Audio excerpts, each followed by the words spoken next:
Assalamualaikum warahmatullahi wabarakatuh. Berjumpa lagi dengan channel Kolom Santri, sebuah channel yang mungkin bisa menjadi sarana untuk thalabul ilmi. Dalam video kali ini kita berada di sesi bedah buku, dan bedah buku pada episode 2 ini kita membahas sebuah buku yang cukup bagus, yakni buku Muhammadiyah itu NU. Disusun oleh saudara Muhammad Ali Shodikin, pemerhati perkembangan Islam di Nusantara. Jadi judul lengkapnya Muhammadiyah itu NU, dokumen fikih yang terlupakan. Ini buku ini menarik dan ini merupakan fakta sejarah. Dalam buku ini dibahas secara jelas kisah perjuangan dari pendiri dari Muhammadiyah, yakni beliau Kiai Haji Ahmad Dahlan.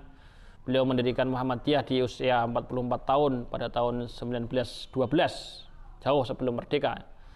Nah, pada waktu itu beliau mendirikan Muhammadiyah pada tahun 1912, banyak mendapat respon yang baik pada masyarakat Yogyakarta dan sekitarnya. Kemudian seiring berjalannya waktu, beliau diundang berceramah kemana-mana. Beliau diundang ceramah ke Surabaya, kemudian juga banyak yang mendengar di sana, dan kemudian berkenalan dengan tokoh-tokoh. Termasuk beliau berkenalan dengan tokoh Kiai Haji Mas Mansur dari Sidosermo, Surabaya. Kemudian juga beliau berkenalan juga dengan Bung Karno, berkenalan juga dengan Cokro Aminoto, dan tokoh-tokoh nasionalis yang lain. Sehingga beliau Kiai Haji Ahmad Dahlan pergaulannya semakin luas, dan akhirnya banyak juga yang masuk ke Muhammadiyah, mendirikan cabang di mana-mana, bahkan sampai ke Minangkabau dan juga daerah-daerah di luar Jawa.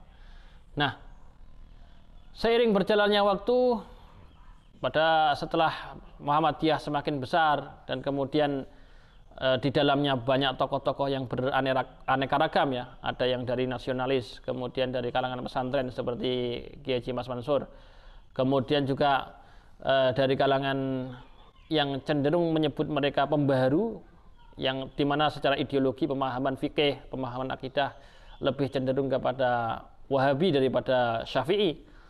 Dari berbagai macam orang yang kemudian bergabung ke Muhammadiyah ini, kemudian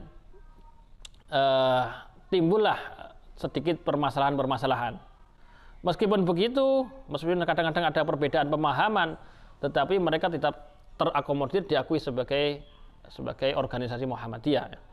Nah, pada waktu itu, pada masa Kiai Haji Ahmad Dahlan masih hidup, 1912 Muhammadiyah berdiri.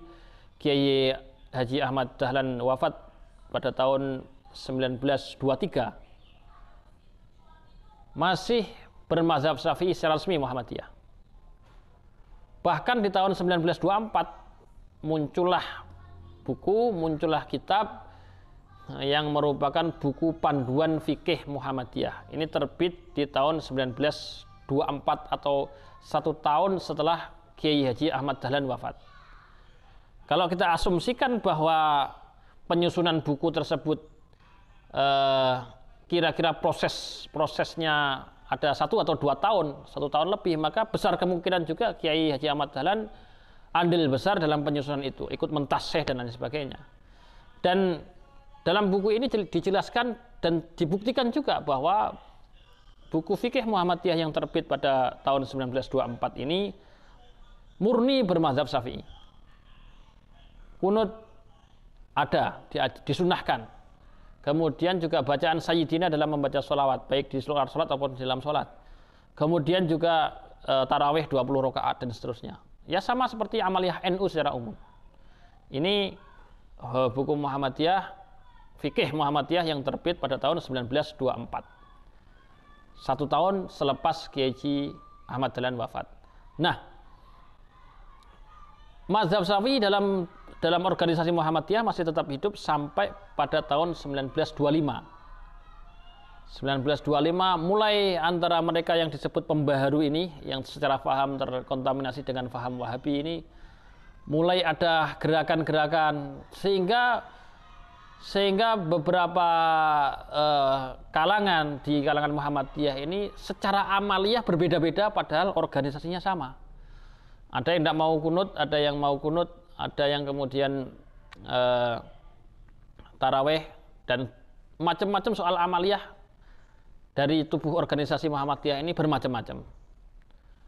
Nah, untuk itu ketika selepas Kiai Haji Ahmad Dahlan wafat pada tahun 1923, tampuk kepemimpinan Muhammadiyah dipimpin oleh Kiai Haji Ibrahim, di mana di situ mulai timbul pembahasan-pembahasan soal perbedaan-perbedaan amaliyah fikih ini.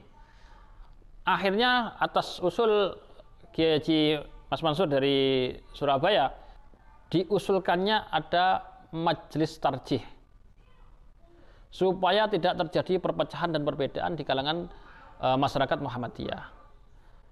Apa itu majelis tarjih? Majelis tarjih ini yang kemudian perbedaan-perbedaan di kalangan tubuh organisasi Muhammadiyah dalam hal fikih ini bisa disatukan melalui majelis tarjih. Ini pemikiran Mas Mansur dari Kiai Haji Mas Mansur dari Surabaya.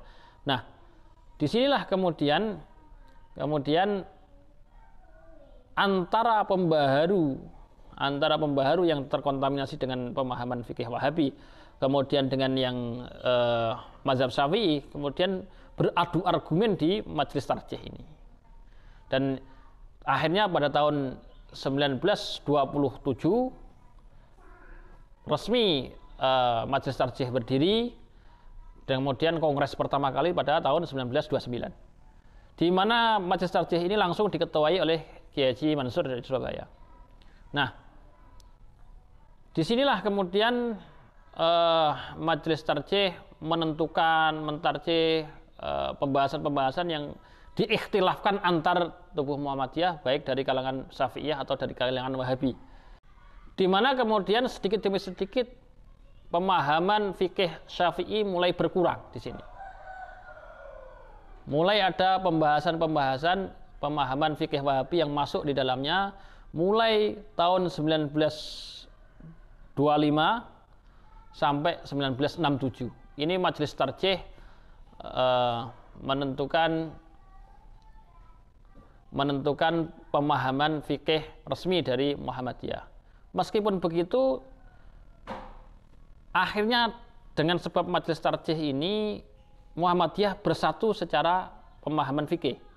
Jadi perbedaan-perbedaan yang ada sebelumnya sebab ada majelis tarjih menjadi hilang. Tetapi efeknya adalah ketika dalam majelis tarjih itu argumentasi dari mereka yang cenderung ke Wahabi menang, maka Syafi'i mulai tergerus. Pemahaman Syafi'i mulai tergerus. Ada beberapa amaliyah-amaliyah yang berdasarkan muktamar majelis tarjih berubah memang. Hal ini berlangsung terus-menerus sampai kemudian pada tahun 1967, di situ kemudian pemahaman fikih Wahabi dan fikih Syafi'i kedua-duanya mulai luntur. Ini terbukti dengan di fatwa Himpunan Putusan Tarjih, ini mulai hilang keputusan haramnya memajang foto Kiai Haji Ahmad Dahlan. Kalau ideologi Wahabi tidak boleh memajang foto-foto termasuk apalagi foto kiainya yang dianggap tokoh, dikhawatirkan untuk kemudian menjadi tempat sesembahan. Tetapi dalam putusan Himpunan Putusan Tarjih ini boleh, fatwa itu dicabut. Ini Wahabinya mulai luntur. Kemudian soal tarawih juga mulai luntur. Tarawih dari ideologi Wahabi 20 rakaat, mirip dengan NU. Tetapi Muhammadiyah justru memutuskan 8. Dan Wahabinya luntur, Syafi'inya juga luntur. Karena seiring berjalannya waktu, Himpunan Putusan Tarjih ini yang menjadi fikih acuan Muhammadiyah ini memutuskan dihapusnya kunut subuh pada tahun 1972, di mana banyak adu argumen pada waktu itu, pada waktu 1972, kemudian diresmikan, dikuatkan lagi 1974. Ini argumentasi saling beradu di dalam tubuh majelis tarjih. Kemudian akhirnya dari kalangan Muhammadiyah yang cenderung kepada mazhab Syafi'i kalah. Diputuskan akhirnya Muhammadiyah sekarang tidak kunut. Nah, inilah perubahan-perubahan ini fakta sejarah. Perubahan-perubahan ini fakta sejarah. Era Himpunan Putusan Tarjih ini atau HPT ini mulai 1967 sampai 1955. Kemudian pada tahun 1995, nah ini era akhir-akhir, ini kemudian Muhammadiyah berubah lagi majelis tarjihnya. Karena sudah mulai ada sarjana-sarjana dari Muhammadiyah yang belajar di Barat, kemudian ada ideologi-ideologi liberal yang kemudian masuk. Sama juga mungkin di dalam tubuh NU ada Ulil Absar Abdallah dengan jaringan Islam liberalnya ya. Nah, di Muhammadiyah juga ada kemudian majelis tarjih ini berubah lagi. Majelis tarjih berubah menjadi majelis tarjih dan perkembangan pemikiran Islam.